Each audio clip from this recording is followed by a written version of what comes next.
జై శ్రీమన్నారాయణ. అందరికీ నమస్కారం. ఈరోజు మన వీడియోలో విష్ణు సహస్రనామంలోని 41వ శ్లోకం, దానిలోని నామాల యొక్క పూర్తి వివరణ తెలుసుకుందాము. ఉద్భవః క్షోభనో దేవః శ్రీగర్భః పరమేశ్వరః కరణం కారణం కర్తా వికర్తా గహనో గుహః. ఉద్భవః ఉద్భవ అంటే ఉద్భవించుటనకు కారకుడు అనమాట. అంటే మరి పుట్టడం అనుకోవచ్చు, ఉద్భవించడం, మరి వాటన్నిటికీ కూడా కారణం ఎవరండి? శ్రీమన్నారాయణుడు. ఈ సమస్త లోకము కూడా ఉద్భవించడానికి కారణం శ్రీమన్నారాయణుడు. ఇతడి నుండియే మరి ఈ జగత్తు మొత్తం కూడా ఉద్భవించింది, అంటే సృష్టింపబడింది. మరి ఈ జగత్తంతా కూడా ఆయన నుంచే మరి తయారైంది అని చెప్పచ్చు, ఉద్భవించింది, పుట్టింది అని చెప్పచ్చు. ఇతని అందే మరి లయం కూడా అవుతుందన్నమాట. మాయా జగత్తునందే సంసార భవసాగరము ఉన్నది. తనని ఆశ్రయించిన భక్తులకు కలుగు ఈ సంసార బంధములకు అతీతమైనటువంటి వాడు శ్రీమన్నారాయణుడు. మరి ఈ సమస్త లోకము కూడా, ఈ సమస్త జగత్తు కూడా ఉద్భవించటానికి కారకుడైనాడు. కాబట్టి శ్రీమన్నారాయణుడిని మనం ఇక్కడ ఉద్భవ అనే నామముతో స్తుతించుకుంటున్నాము. తర్వాత నామం క్షోభణ. సృష్టి అందు మరి స్త్రీ పురుషుల యందు అంతర్యామి అయి క్షోభింప చేసినవాడు శ్రీమన్నారాయణుడు. మనం ఇంతకుముందు చాలాసార్లు చెప్పుకున్నాము, ఈ సమస్త జగత్తులో కూడా, ఈ సమస్త సృష్టిలో కూడా అంతర్యామిగా ఉండి శ్రీమన్నారాయణుడే మరి నడిపిస్తున్నాడు అని చెప్పి మనం చెప్పుకున్నాము. అంటే ఏంటి అంటే మరి సమస్త జగత్తులో అంటే మరి స్త్రీ పురుషులందు కూడా అంతర్యామిగా ఉండి మరి క్షోభింపచేసేది శ్రీమన్నారాయణుడే. కాబట్టి స్వామిని మనం క్షోభణ అనే నామముతో స్తుతించుకుంటున్నాము. మరి ఆత్మ, ఇంద్రియ, మనస్సు, బుద్ధి మొదలైన వాటి అందు చైతన్య శక్తి ఆత్మ లేకపోతే మరి వాటి అందు చైతన్యము శూన్యం అన్నమాట. ఆత్మ అనేది లేకపోతే ఇంద్రియాలు, మనస్సు, బుద్ధి ఇవన్నీ కూడా శూన్యం. మరి అంతే కదండి, మన ఈ శరీరంలో ఆ ఆత్మ అనేది ఉన్నప్పుడే మనం బ్రతికి ఉన్నాము అని చెప్పి చెప్పుకుంటాం. అదే మన శరీరం నుంచి ఆ ఆత్మ అనేది వెళ్ళిపోతే ఈ మన ఇంద్రియాలు అంటే కన్ను, ముక్కు, నోరు ఇవన్నీ కూడా మరి శూన్యం అన్నమాట. అలాగే మన మనస్సు, మన బుద్ధి ఇవన్నీ కూడా శూన్యం. మనం చనిపోయిన ఒక శరీరము అని చెప్పి చెప్తాం. కాబట్టి మరి ఆ ఆత్మ చైతన్య శక్తిగా మరి నడిపిస్తున్నది ఎవరండి? శ్రీమన్నారాయణుడు. కాబట్టి అందుచేతనే మరి చైతన్యము శూన్యము, అందుచేతనే పరమాత్మ క్షోభింపచేయువాడు అని చెప్పి చెప్పబడుతున్నాడు. క్షోభింపడం అంటే ఏంటి అండి? నశించిపోవటం అన్నమాట. కాబట్టి మరి ఆ ఆత్మ, ఆ పరమాత్మ ఆత్మరూపంలో లేకపోతే, ఆ చైతన్య శక్తి ఆత్మ లేకపోతే మరి వాటి అందు చైతన్యము శూన్యం అన్నమాట. అవన్నీ కూడా మరి నశించిపోయినాయి, చనిపోయినాయి అని చెప్పి చెప్పచ్చు. అందుకనే మరి మన సమస్త జగత్తును కూడా క్షోభింపచేయువాడు కాబట్టి ఇక్కడ స్వామిని క్షోభణ అనే నామంతో స్తుతించుకుంటున్నాం. తర్వాత నామం దేవః. దేవతల చేత ఆరాధింపబడినటువంటి పరమాత్మ జీవులను కర్మానుసారం ఉత్తమమైన జీవితం, ఉత్తమ నీచమ యోనులందు పుట్టించి వారిని మాయా జగత్తు ఆవరణందు నెట్టివేసి ఈ భవసాగరమందు ముంచి వారి కర్మలకు క్రీడించువాడు అని చెప్పి ఈ నామం యొక్క అర్థం. మరి అంతే కదండి, మనల్ని పుట్టించింది, మరి చంపింది అన్నీ కూడా మరి స్వామి. మరి ఈ మాయా జగత్తులో మనల్ని పడవేసేది శ్రీమన్నారాయణుడే. మరి మన ఈ మాయా జగత్తు నుంచి మనల్ని బయటికి తెచ్చి మోక్షాన్ని ప్రసాదించేది శ్రీమన్నారాయణుడే. మరి దేవతల చేత ఆరాధింపబడినటువంటి పరమాత్మ కాబట్టి స్వామిని ఇక్కడ దేవః అనే నామముతో స్తుతించుకుంటున్నాం. తర్వాత నామం శ్రీగర్భ. శ్రీ అంటే ఇక్కడ శుభం, ఐశ్వర్యం.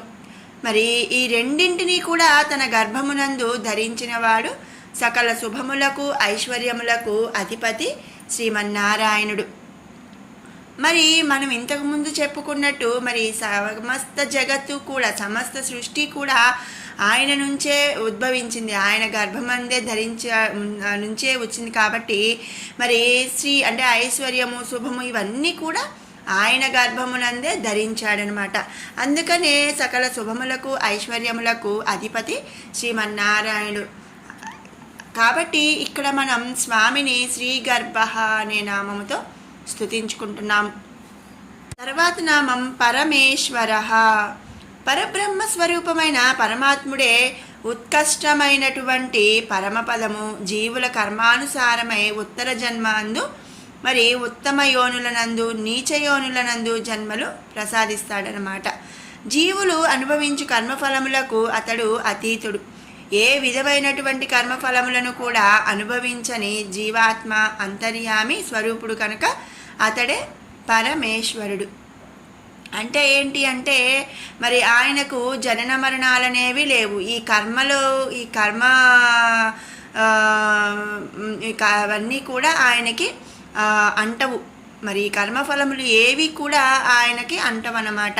ఇవన్నీ కూడా ఆయన మరి లోక కళ్యాణం కోసం చేసిన పనులే కానీ కర్మానుసారం వచ్చిన కర్మఫలములు అనేవి స్వామికి ఏవి కూడా అనువర్తించవు. అందుకని కర్మఫలములకు అతడు అతీతుడు కాబట్టి మరి ఏ విధమైన కర్మఫలములను అనుభవించని జీవాత్మ కాబట్టి ఆ అంతర్యామి స్వరూపుడు కనుక అతడే పరమ ఈశ్వరుడు అన్నమాట. అందుకనే స్వామిని పరమేశ్వరుడు అనే నామముతో స్తుతించుకుంటున్నాము. పరమ ఈశ్వరుడు మరి ఎంతో ఉత్తమమైన కలిగిన వాడనమాట. అందుకనే పరమేశ్వర అని మనం చెప్తున్నాము. తర్వాత నామం కారణం. ఈ సకల జగత్తుకు ఉత్పత్తి సాధనంగా విరాజిల్లువాడు పరమాత్మ స్వరూపుడైనటువంటి శ్రీ మహావిష్ణువు. భక్తులకు మోక్ష సాధనము కూడా అతడే. ఏ కార్యమునైనా సాధించుటకు వినియోగించు సాధనమే కరణం. అటువంటి వాడు కనుకనే శ్రీమన్నారాయణుడు కరణం అని చెప్పి ఇక్కడ చెప్పబడుతున్నాడు. అంటే ఏంటి అంటే మరి మనకు మోక్షం కలగాలి అంటే మరి సాధనం ఎవరండి? మోక్ష సాధనము మరి శ్రీమన్నారాయణుడు. ఆ సాధనమే కరణం అటువంటి వాడు కాబట్టి కరణం అనే నామంతో స్తుతించుకుంటున్నాం. తర్వాత నామం కారణం. మరి ఈ స్థితి కారణభూతుడైన శ్రీ మహావిష్ణువే కారణమైనాడు. ఇంద్రియములకు చైతన్యమును ప్రసాదించి ఆయా సాధనములచే ప్రాణులకు ఇంద్రియములు వారు కోరినట్లు కార్యములను నిర్వర్తించినట్లు చేయువాడనమాట. అంటే మరి కారణము మరి రీజన్ మరి మనం మన ఇంద్రియములకు చైతన్యము కలిగి మనం అన్ని పనులు అంటే మనం ఒక వంట చేయడం కానీ ఒక ఉద్యోగం చేయటం, నడవటం, మరి చూడటం ఇవన్నీ కూడా మరి జరగడానికి కారణమైన వాడెవడండి? శ్రీమన్నారాయణుడు. ఆయనే మనలో మరి పరమాత్మ స్వరూపం ఆత్మస్వరూపంగా ఉండి ఆత్మకు చైతన్యమును ప్రసాదించి మరి ఈ ఇంద్రియములు కోరినట్లుగా కార్యములను నిర్వర్తించినట్లు చేస్తున్నాడనమాట.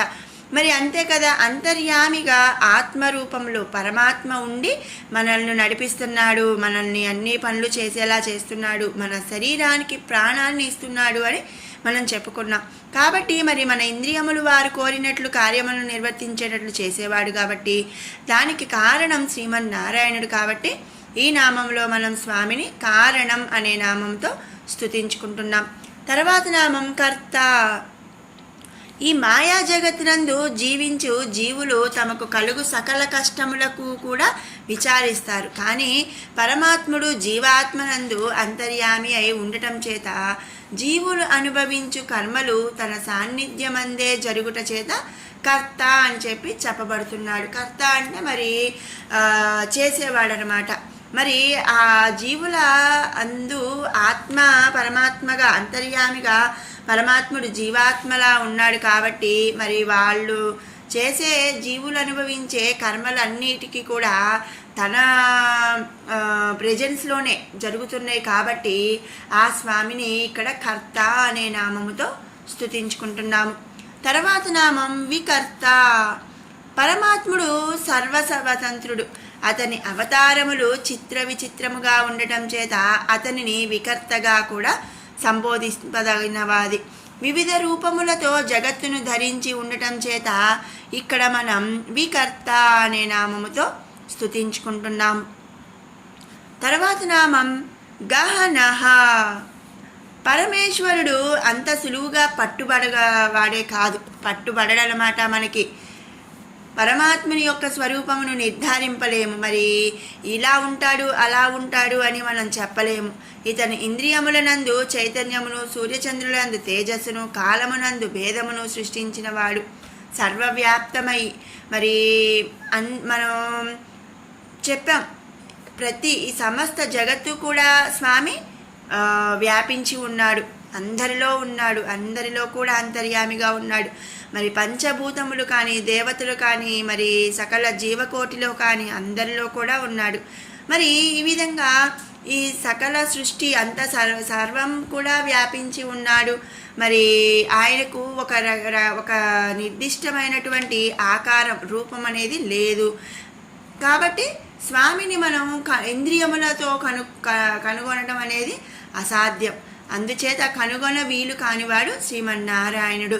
అందుకనే స్వామిని మనం ఇక్కడ గహనః అనే నామముతో స్తుతించుకుంటున్నాము.